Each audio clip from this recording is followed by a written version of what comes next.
कड़वे वचन न बोलना। बाणों से बींधा गया व्यक्ति, कुल्हाड़ी से काटा हुआ जंगल तो एक बार फिर भी हरा भरा हो सकता है, लेकिन कई बार कड़वे वचन से मिला हुआ घाव नहीं भरता। शब्द यात्रा करते हैं, वो लौट कर अवश्य आते हैं। इसलिए हमें किसी की भी पीठ पीछे निंदा नहीं करनी चाहिए, नहीं तो देर सबेर वो बात उस व्यक्ति को भी पता चलती है जिसकी हम निंदा कर रहे हैं। उसे बुरा लगता है, उसे दुख होता है और कई बार क्रोध में आकर वो व्यक्ति भी हमारी निंदा करने लगता है। आज हम वाणी के संयम पर चर्चा करेंगे।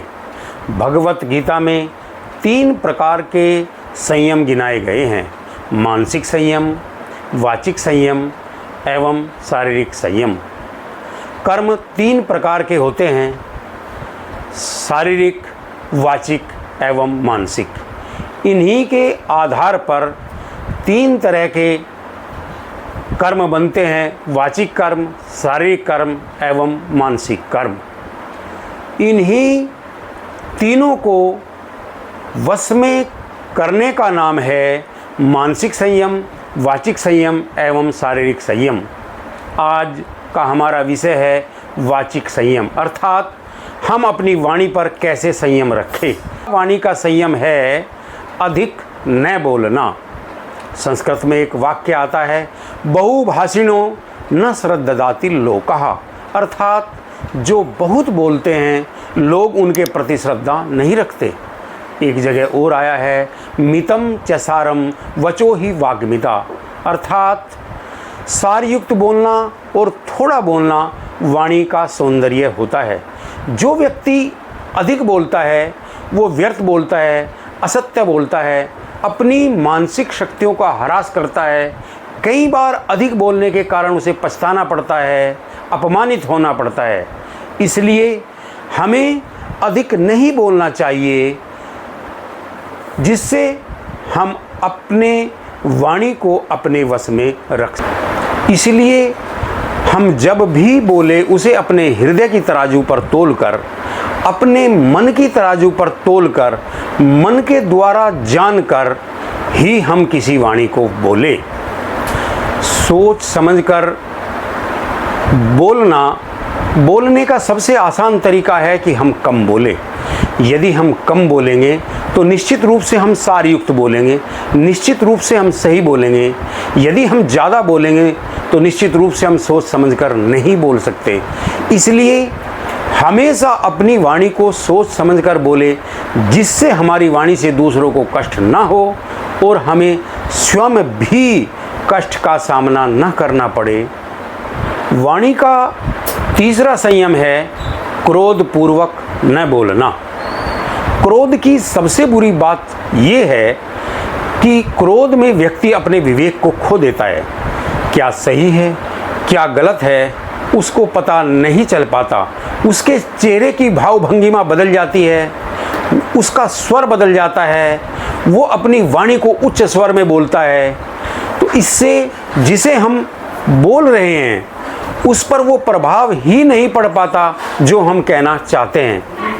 अक्सर आपने परिवार में देखा होगा, हम अपने बच्चों को सही बात कह रहे होते हैं, लेकिन हमारा स्वर क्योंकि क्रोधपूर्वक होता है तो बच्चों पर, हमारी पत्नी पर या हमारे परिवार पर वो प्रभाव नहीं पड़ पाता। तो क्रोध की सबसे बुरी बात ये है कि एक तो हम सही बोल ही नहीं पाते, दूसरा यदि हम सही बोलते भी हैं तो हमारा वाणी का वो प्रभाव जो उन लोगों पर पड़ना चाहिए था जिन्हें हम बोल रहे हैं नहीं पड़ पाता। इसलिए हमें कभी भी क्रोधपूर्वक नहीं बोलना चाहिए। यदि हम उन्हीं बातों को, उन्हीं शब्दों को प्रेम पूर्वक, संयम पूर्वक कहें अपने बच्चों से, अपने परिवार से, अपने मित्र से, अपने जानकार से, तो निश्चित रूप से उसका ज़्यादा प्रभाव पड़ेगा। और हो सकता है यदि आपकी बात सही है तो वो आपकी बात मानेंगे भी। इसलिए हमें क्रोधपूर्वक नहीं बोलना चाहिए। वाणी का चौथा संयम है कड़वे वचन न बोलना। बाणों से बींधा गया व्यक्ति, कुल्हाड़ी से काटा हुआ जंगल तो एक बार फिर भी हरा भरा हो सकता है, लेकिन कई बार कड़वे वचन से मिला हुआ घाव नहीं भरता। कड़वे वचन से हम लोगों को अपना शत्रु बना लेते हैं, हमारे रिश्ते सदा सदा के लिए समाप्त हो जाते हैं। कड़वे वचन दूसरों को बड़ा ही दुख पहुंचाते हैं, इसलिए हमें हमेशा कड़वे वचन से बचना चाहिए। किसी संस्कृत के कवि ने कहा है, प्रिय वाक्य प्रदानेन सर्वे तुष्यन्ति जन्तवा तस्मात् तदेव वक्तव्यम वचने का दरिद्रता। अर्थात जब प्रिय वाक्य बोलने से सभी प्राणी संतुष्ट हो जाते हैं, फिर हमें प्रिय मीठा विनम्रता पूर्वक वाणी बोलने में किस प्रकार की कंजूसी करनी चाहिए। अर्थात हमें मीठा बोलने में, विनम्रता पूर्वक बोलने में कंजूसी नहीं करनी चाहिए। एक और कवि ने कहा है, कागा का सो लेत है, कोयल का सो देत, अरे मीठे वचन सुनाए के वस अपने कर ले। अर्थात कौवा भी काला होता है, कोयल भी काली होती है, दोनों का वर्ण, दोनों का रूप रंग एक जैसा होता है, लेकिन कोयल मीठी वाणी बोलती है तो सबको अपने वश में कर लेती है। कौवा कड़वी वाणी बोलता है तो सब उससे नफरत करते हैं, सब उसे दूर भगाते हैं। इसलिए हमें हमेशा मीठी वाणी बोलनी चाहिए। मीठी वाणी बोलने से लोग अपने वश में हो जाते हैं, परिवार में सामंजस्य बना रहता है। आप जिस संस्था में, जिस समाज में, जहाँ भी कार्यरत हैं, कार्य कर रहे हैं, वहाँ यदि आप विनम्रता पूर्वक बोल रहे हैं तो सभी आपके संगी साथी हो जाते हैं, सभी आपका सहयोग करते हैं। लेकिन यदि आपकी वाणी में कटाक्ष है, आप कटु बोलते हैं, तो धीरे धीरे सभी अपने आपके शत्रु हो जाते हैं, यहाँ तक कि आपकी पत्नी और आपके बच्चे भी। इसलिए हमेशा कटु बोलने से बचे।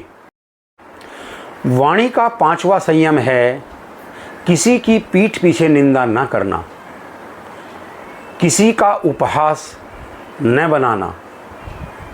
सज्जनों, वो लौट कर अवश्य आते हैं, इसलिए हमें किसी की भी पीठ पीछे निंदा नहीं करनी चाहिए।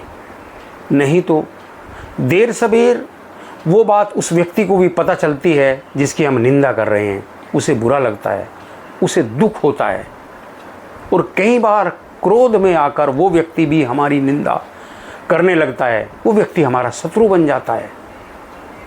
इसी प्रकार किसी का उपहास नहीं उड़ाना चाहिए। देखिए, हर व्यक्ति अल्प है, सब में कुछ ना कुछ कमी है। सर्वशक्तिमान तो वो परमपिता परमेश्वर ही है। यदि हम उसकी कुछ कमी का, कुछ अल्पता का मजाक उड़ा रहे हैं, उपहास कर रहे हैं, तो निश्चित रूप से ये गलत है, ये बुरी बात है। परमपिता परमेश्वर ने जहाँ हमें कमी दी है, तो वहीं हमें कुछ विशेषताएं भी दी है। हर व्यक्ति यूनिक है, हर व्यक्ति में अपनी कुछ विशेषताएं भी है। इसलिए हमें किसी का उपहास बिल्कुल नहीं उड़ाना चाहिए। किसी कवि ने कहा है, बुरा जो देखन में चला, बुरा न मिलियो कोई, जो दिल खोजो आपना, मुझसे बुरा न कोई। अर्थात कवि कह रहे हैं कि जैसे ही मैं बुरे लोगों को देखने चला तो मुझे कोई बुराई नज़र नहीं आई, जैसे ही मैंने अपने अंदर झांका तो मुझे ढेर सारी बुराइयां नज़र आई। इस दोहे में कवि ये समझाना चाह रहा है कि हमेशा हमें अपने अंदर झांकना चाहिए, अपनी बुराइयों को कम करना चाहिए, अपनी बुराइयों को छोड़ने का प्रयास करना चाहिए। यदि व्यक्ति अपने पास रहेगा, अपने अंदर झांकेगा, तो निश्चित रूप से उसे स्वयं अपने अंदर बहुत सारी बुराइयों का पता चलेगा, और जब उसे पता चलेगा तो धीरे धीरे वो अपनी बुराइयों को कम करना शुरू करेगा और वो एक महान व्यक्ति बन जाएगा। लेकिन यदि हम दूसरों की बुराइयों पर अपनी नज़र रख रहे हैं, उनकी निंदा कर रहे हैं, तो निश्चित रूप से हम अपने अस्तित्व से दूर जा रहे हैं, अपने पास से दूर जा रहे हैं, अपने पर ध्यान नहीं दे रहे हैं और धीरे धीरे हम पतन के मार्ग पर चले जाते हैं। हो सकता है जिसकी हम निंदा कर रहे हों वो उस निंदा को सुनकर उसमें तो सुधार हो जाए, वो तो अपनी गलतियों को सुधार ले, लेकिन हमारा पतन निश्चित है। इसलिए कभी भी किसी की पीठ पीछे निंदा नहीं करनी चाहिए। यदि आपको किसी में कोई दोष दिखाई दे रहा है तो आप निश्चित रूप से प्रेम पूर्वक, स्नेहपूर्वक, एकांत में उस व्यक्ति को बताएं, तो शायद वो आपका एहसान भी मानेगा और उन बुराइयों को छोड़ने का प्रयास भी करेगा। इसलिए हमें किसी की पीठ पीछे निंदा नहीं करनी चाहिए, किसी का हंसी मजाक नहीं बनाना चाहिए। वाणी का छठा संयम है झूठ न बोलना एवं वचन पूर्ति करना। जो व्यक्ति झूठ बोलता है, समाज में लोग उस पर विश्वास करना बंद कर देते हैं, उसका सम्मान गिर जाता है। कई बार विपत्ति में भी जब उसे लोगों की ज़रूरत होती है, लोग उसे उसकी सहायता करना बंद कर देते हैं। इसीलिए हमेशा यदि आप अपने अस्तित्व को बनाना चाहते हैं, अपना सम्मान समाज में बनाए रखना चाहते हैं, तो हमेशा सत्य बोले, सत्य बोलने का प्रयास करें। आप यदि झूठ बोलेंगे, बार बार झूठ बोलेंगे, तो लोग आप पर विश्वास करना बंद कर देंगे। इसी प्रकार दूसरा है वचन पूर्ति करना। यदि आपने किसी से कोई वायदा किया है तो निश्चित रूप से उसे निभाने का पूरा प्रयास करें। आपने किसी से पैसे लिए हैं, आपने किसी को बोला है कि मैं उस समय वहाँ आपको मिलूँगा, तो निश्चित रूप से फिर आप वहाँ मिलिए।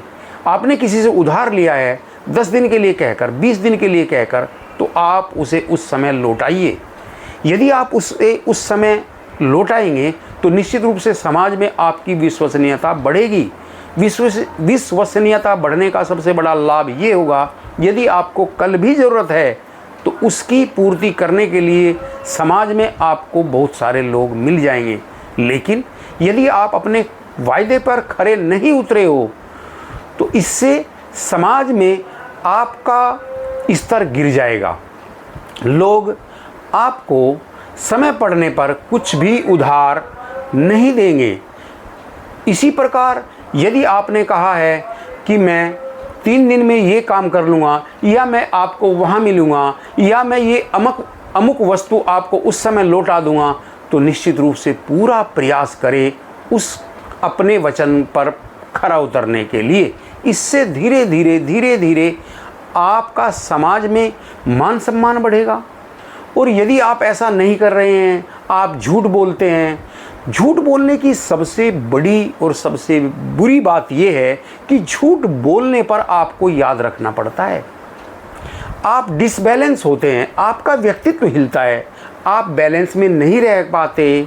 यदि आप झूठ बोलेंगे तो आपको याद रखना पड़ेगा, इसको मैंने क्या कहा है, इसको मैंने क्या बताया, उसको मैंने क्या बताया है। और यदि आप सच बोलेंगे तो आपको कुछ भी याद नहीं रखना।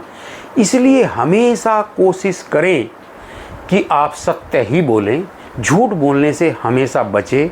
और दूसरा, हमेशा अपने वायदे पर खरा उतरे, वो ही वायदा करें जो आप पूरा कर सकते हैं, वरना आप वायदा न करें। और हो सकता है आपने सच्चे मन से वायदा कर लिया और आप उसकी पूर्ति नहीं कर पा रहे हैं, तो आप नज़रें न चुराएं, बल्कि आप स्वतः अपनी तरफ से उस व्यक्ति को बताएं कि भाई मैं आपका जो वायदा था, अपना जो वायदा था, इस वजह से पूरा नहीं कर पा रहा हूँ, आपके जो पैसे देने थे मैं इस वजह से नहीं दे पा रहा हूँ, और मैं आप सत्य बोले वो बात, और मैं अब उस तारीख में अपने वायदों को पूरा कर लूँगा। तो निश्चित रूप से, क्योंकि देखो समाज सहयोग से चलता है। यदि आपका स्तर ऊंचा है, आपको लोग अच्छा मानते हैं, तो समाज आपका सहयोग करेगा। आपका स्तर नीचे है तो समाज आपका सहयोग नहीं करेगा। इसीलिए अगर आप चाहते हैं समाज का सहयोग भी हमें मिलता रहे, तो हमेशा अपने वायदे पर खरा उतरें और सत्य बोले। ओम।